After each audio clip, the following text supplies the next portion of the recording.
Nosotros vamos a continuar, evidentemente, con un tema de esta naturaleza, porque no solamente se trata de una reacción y una crítica respecto a este impacto ambiental que aparentemente en lo histórico reciente no tiene precedentes. No sabemos si en retrospectiva puede haber un caso similar. Gracias por estar con nosotros, Presidenta del Consejo de Ministros. La señora Vázquez está con nosotros y bueno, usted ha escuchado la versión de parte. ¿Cuál es su reacción? Sí, buenas noches, Mónica. Lamentar realmente porque nosotros seguimos sosteniendo como gobierno que este desastre ambiental que se ha suscitado en nuestro país en realidad no mereció una reacción diligente de esta empresa y que eso ha provocado que este desastre genere, digamos, una serie de consecuencias mucho mayores de las que debía haber generado si es que se atendía a tiempo, ¿no? Y creo nosotros sí estamos convencidos que hay una seria responsabilidad de la empresa, que ellos no pueden eludir este tipo de responsabilidad y sobre todo también que no están asumiendo desde nuestro punto de vista debidamente no solamente las labores que tienen que asumir en cuanto a limpieza. ¿Cómo deben asumirla? ¿Qué va a ser, digamos, la representación del gobierno para defender al Estado en una situación de esta naturaleza? Bueno, primero que nosotros estamos activando todas las acciones pertinentes desde los organismos que tenemos. Desde un primer momento sí ha estado en la zona presente el Ministerio de Medio Ambiente, la UEFA, Ocinermin, estamos trabajando con Ocinfor, todos los ministerios estamos abocados a este tema. ¿Quiénes son parte del Comité de Crisis Ambiental? El Ministerio de Medio Ambiente, Ministerio de Energía y Minas, Ministerio de la Producción, PCM y por supuesto todos los organismos adscritos. ¿Y cuáles son los requerimientos inmediatos que le han pedido a la empresa Repsol? Bueno, en principio le hemos pedido, como consta, la autoridad UEFA les ha pedido en principio que delimiten el área donde está el accidente y el desastre ambiental, que hagan un monitoreo, que implementen el plan de contingencia, que en un principio nosotros tenemos que decir, no vimos que se implementó, no había en ese momento ejecutándose ningún plan de contingencia y estamos señalando una serie de medidas que además, si no la cumple la empresa, pues será objeto de las sanciones correspondientes. Estamos todos estos días evaluando, ¿no? Está bien el tema de la sanción, está bien de delimitar la responsabilidad de la empresa, ya hemos sido exigentes en la entrevista y aparentemente las respuestas no han satisfecho, pero el Estado también tiene que proteger nuestro litoral. ¿Qué cosa está haciendo el Estado? Más allá de evaluar eventualmente o sanciones o emprender, digamos, un proceso de investigación fiscal, en fin.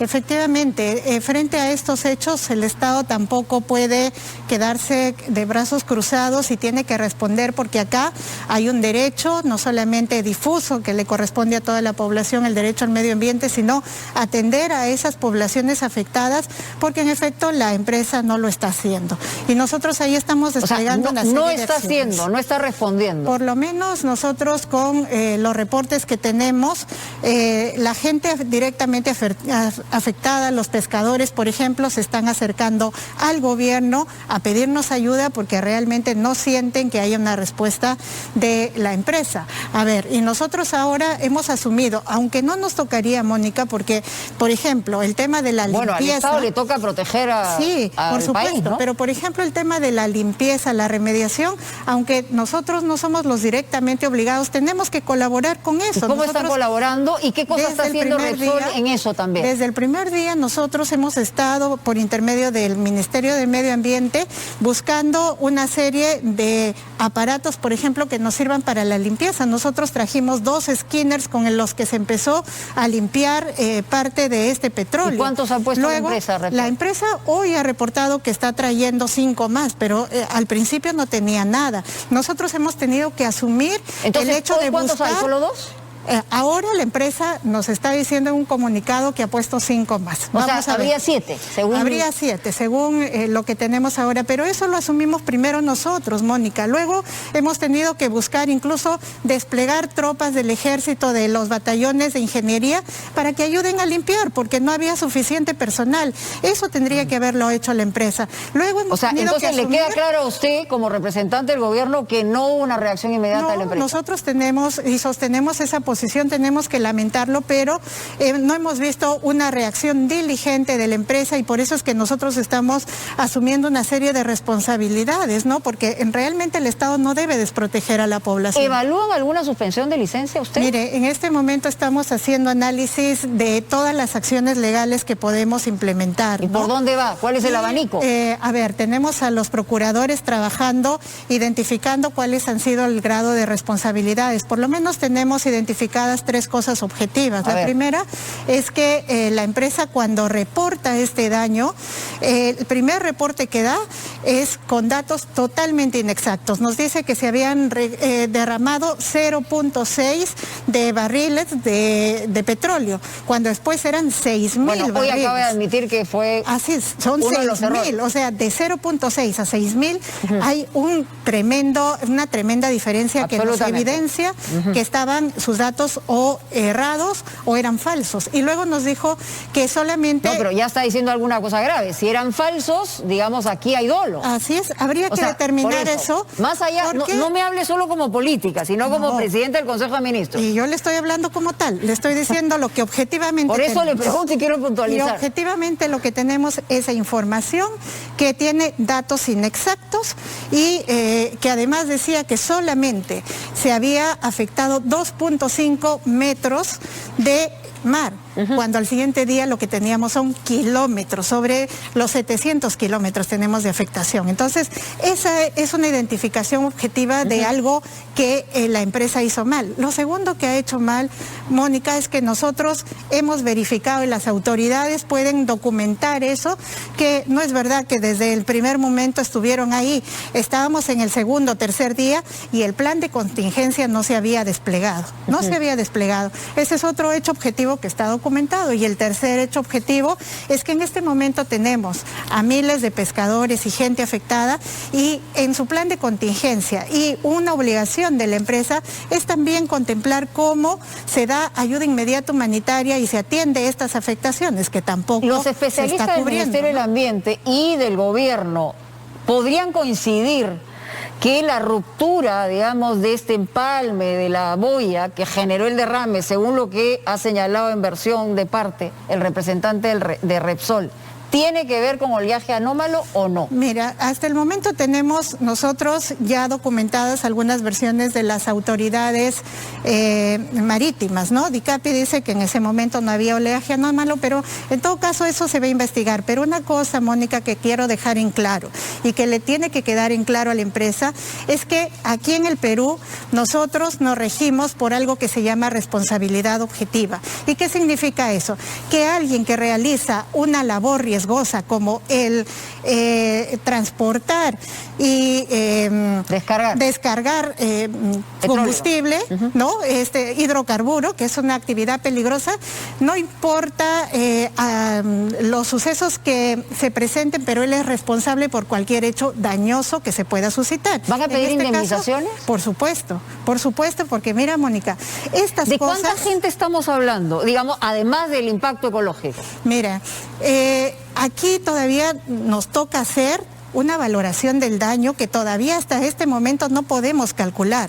¿Por qué? Porque todavía se sigue expandiendo el hidrocarburo a lo largo de las playas, ¿no? Hay que identificar hasta dónde llega, hay que identificar cuánta gente vivía de la labor de la pesca en estos lugares, hay que identificar el daño incluso turístico que se produce, hay que identificar el daño específicamente ecológico, lo que tú planteabas hace un rato. No es verdad que el hidrocarburo flota y que abajo no pasa nada.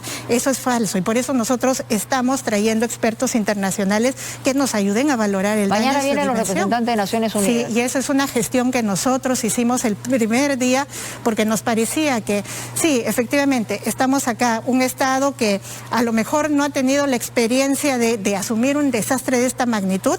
Nos tenemos tenemos que ayudar de gente que sí ha visto cómo se desarrolla este tipo de desastres y las consecuencias que tiene. Cancelar la licencia sería un hecho extremo. Eso es lo que están pidiendo representantes de Juntos por el Perú. Bueno. Sí, miren, hay que identificar toda la parte legal. Nosotros ahora hemos convocado a un equipo legal que revise todos esos temas. Tenemos que ser no se descarta. Muy escrupulosos. Yo no descarto nada. Creo que en este momento nos toca revisar todos los aspectos legales y qué podríamos hacer. Ahora, yendo al tema político, usted anunció junto al presidente, justamente en el lugar del desastre, digamos, algunos llamaron de alguna manera oportunismo político también la circunstancia, pero gente que antes ha sido su antecesor, el señor Guido Bellido, la llamó señora canasta, porque lo que estaban ofreciendo era canasta. Entonces, más allá de que le pueda incomodar una situación de este tipo, tiene un impacto político, ¿no? ¿Cómo responde ante eso? A ver, primero decir que frente a estos desastres ambientales tenemos que tener en cuenta que hay medidas urgentes y humanitarias que se tienen que asumir. Y eso, por ejemplo, se da en todos los desastres cuando se tiene que asumir que la gente tiene que tener agua, comida, porque eso es lo inmediato que hay que cubrir. Y eso no forma parte de la reparación. Y yo lo vuelvo a decir porque creo que se ha tergiversado y la gente decía, ¿quieren engañarle con una canasta? No. Hay una cosa que se llama ayuda humanitaria y otra cosa que se llama indemnización por el daño ambiental. Ajá. Los daños ambientales de esta magnitud es imposible que podamos admitir que se puedan compararlo con alguno así. que haya ocurrido en nuestro país o no? Choropampa. Yo he vivido Choropampa. Porque nosotros en Cajamarca vimos cómo una empresa derramó mercurio. Sí. Y la gente, y fíjate, esa es una gran experiencia para tener lecciones claras. En principio la empresa no tenía, en esa manera no sabía cómo, en ese momento no sabía cómo actuar. Le ofreció a la gente dinero para que manipulara, para que les ayudara a recoger y la gente no sabía. Voluntarios se han volcado y tampoco no eran especialistas, ¿no? Y por eso nosotros hicimos un llamado, Mónica, a que la gente no se exponga y seguimos haciendo un llamado porque son materiales peligrosos y puede suceder lo que sucedió en Choropampa. Entonces, imagínense, o sea, yo creo que estos temas son tan complejos que no podemos asumirlos de una manera irresponsable, que tenemos que buscar una sanción, también una indemnización y a eso estamos abocados como Estado, ¿no? Preguntas rápidas que tienen que ver con otros temas, primera ministra, pues se nos va el tiempo. En el Congreso, digamos, se ha aprobado el límite a los temas de referéndum. Y ustedes han señalado que se van a ir al Tribunal Constitucional. Sí. Aparentemente, digamos, el Tribunal Constitucional no tendría los votos necesarios, porque tendría que tener 5, para admitir una demanda constitucional de esta naturaleza y darle, digamos, lo que la visión que ustedes tienen. Sí, a ver, nosotros en primer lugar no estamos de acuerdo con lo que el Congreso ha aprobado. Creemos... Ya, pero pueden no estar de acuerdo, pero se ha aprobado por insistencia y eso le cierra la puerta a la interpretación para el referéndum. Exacto, y por eso nosotros dejamos sentado eso y que vamos a hacer uso de los recursos legales y vamos a hacer uso del Tribunal Constitucional. Y ahí nosotros esperamos que el Tribunal pueda resolver esto de manera objetiva. Ajá. Y sin cálculos políticos, porque la gente hace números tal, y ya parece que... cada uno supiera cuál es la tendencia de cada magistrado. Creo que tenemos que esperar un tribunal que pueda resolver de manera objetiva en un asunto tan delicado como este. Lo que hacen es hacer explícita la limitación del artículo 206 de la Constitución, sí, ¿no? Y ustedes señalan que eso es inconstitucional. Sí, porque nosotros creemos que limita de alguna manera la participación ciudadana y que es un tema muy controvertido, porque creo que la ciudadanía no tendría por qué ver limitado un derecho tan fundamental como el del referéndum, ¿no? No, pero es una interpretación de parte, digamos. Sí, han tenido 77 votos, no han sido solamente, digamos, los 3 representantes de la derecha, como podrían señalar. La cantidad de votos no garantiza que se haya hecho un debate totalmente objetivo. Digamos, pero dentro del Congreso es como se definen las cosas, ¿no? Y usted ha sido presidente del Congreso. Y por eso lo digo, lamentablemente a veces prima la cantidad de votos y no la reflexión, creo que deberíamos tener. Para la presidenta de la Comisión de Constitución, que también puede ser una versión de parte, lo que dice es que esta situación le da estabilidad, digamos, al país, el hecho de ya dejar de lado la posibilidad de un debate de asamblea constituyente en un momento como este, ¿no? Y eso evidencia un error de fondo. Ajá. Las leyes no se hacen en función a un caso específico y ellos están teniendo un cálculo político sobre un tema como es la asamblea constituyente. Así nos elegimos. legisla.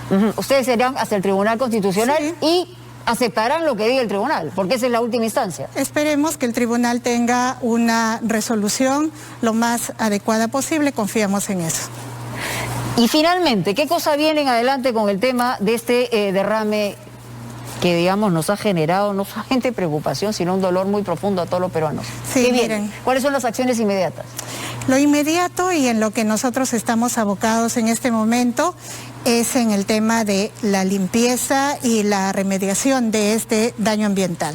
Segundo... Bueno, remediación es una palabra muy grande, porque la remediación es, digamos... Es que eso es lo que toca, Mónica, no No, solamente yo no digo que no toque, lo que digo es que es un plazo muy grande. Sí, pero ese es un primer gran objetivo. Ajá. El mirar cómo se limpia y cómo se remedia este daño ecológico que seguro va a tener una consecuencia muy grave no solamente para el país, en general para el planeta, ¿no? Este tipo de daños genera un impacto sobre todo el planeta. Uno, hay que apuntar a eso. Dos, a una cosa no menos urgente en este momento, atender a las poblaciones y a quienes han sido directamente afectados. Creo que ese es otro objetivo. Tres, buscar sanción ejemplar y buscar las indemnizaciones que corresponde, porque en nuestro país históricamente hemos tenido desastres ambientales, Choropampa, los derrames de petróleo que han habido repetidamente en la selva. Hemos tenido una serie de desastres ambientales y nunca vino una sanción ejemplar. Y eso pasa también por el tipo de legislación que tenemos. Está anunciando una sanción ejemplar. Nosotros quisiéramos avanzar con las limitaciones que tenemos porque se ha creado una legislación que es favorable a las empresas, pero vamos a buscar las fórmulas. Creo que esto tendría que dejar un precedente. Digamos, favorable a las empresas que no hacen su trabajo, porque no debería ser, digamos, no debería haber una mirada antiempresa, todo lo contrario, sino no estamos a quien hablando no haga de su una trabajo. mirada, estamos hablando de la mirada ambiental, Mirta, porque ¿no? usted sabe Sí. perfectamente las percepciones y las interpretaciones, por eso soy bien clara en la pregunta. Sí, y yo estoy hablando y por eso aclaro. Nosotros no somos ningún gobierno antiempresa y yo tampoco soy una persona antiempresa, pero sí soy una persona que quiere luchar por los temas ambientales y de respeto a los derechos humanos. Los temas ambientales tienen que ver con eso. Yo le agradezco. Muchísimas gracias. Ya tendremos oportunidad de hablar más de política. Ojalá que sí. Muy bien, muchas gracias. Y ahora vamos a conversar justamente con quien